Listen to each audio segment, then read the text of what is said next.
And here's Jack and the Beanstalk from Roald Dahl's Revolting Rhymes. I did a recording of a different version of Jack and the Beanstalk. It's in their Fairy Tales Retold, the Jeannie Steig's version of Jack and the Beanstalk. Um, Also, if you want to hear another really good Jack and the Beanstalk reading from English fairy tales, check out Multiverse of Geekdom's page, and you will find it there in the English Fairy Tales playlist. So without further ado, Jack and the Beanstalk by Roald Dahl. Jack's mother said, "We're stony broke. Go out and find some wealthy bloke who'll buy our cow. Just say she's sound, and worth at least £100. But don't you dare let him know that she's as old as Billy-O." Jack led the old brown cow away, and came back later in the day. "Oh, Mumsy dear, guess what? Your clever little boy has got. I really don't know how, a super trade-in for our cow." The mother said, "You little creep. I'll bet you sold her much too cheap." When Jack produced one lousy bean, his startled mother turning green, leaped high up in the air and cried, "I'm absolutely stupefied, you crazy boy. Do you really mean you've sold our Daisy for a bean?"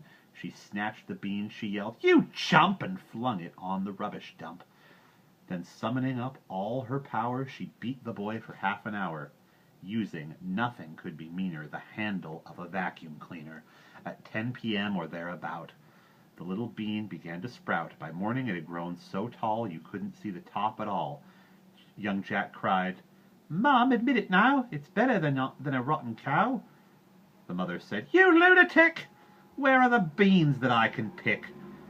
"There's not one bean, it's bare as bare." "Oh no," said Jack, "you look up there.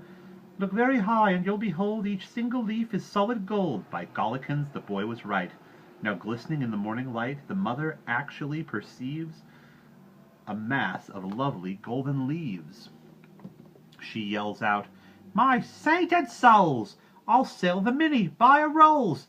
Don't stand and gape, you little clot. Get up there and grab the lot." Jack was nimble, Jack was keen, he scrambled up the mighty bean. Up he went without a stop, but just as he was near the top, a ghastly, frightening thing occurred.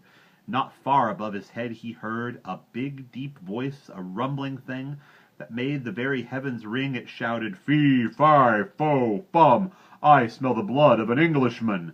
Jack was frightened, Jack was quick, and he climbed down in half a tick. "Oh, Mum," he gasped, "believe you me, there's something nasty up our tree. I saw him, Mum. My gizzard froze, a giant with a clever nose." "A clever nose!" his mother hissed. "You must be going round the twist." "He smelled me out, I swear it, Mum. He said he smelled an Englishman." The mother said, "And well he might. I've told you every single night to take a bath because you smell. But would you do it? Would you, hell?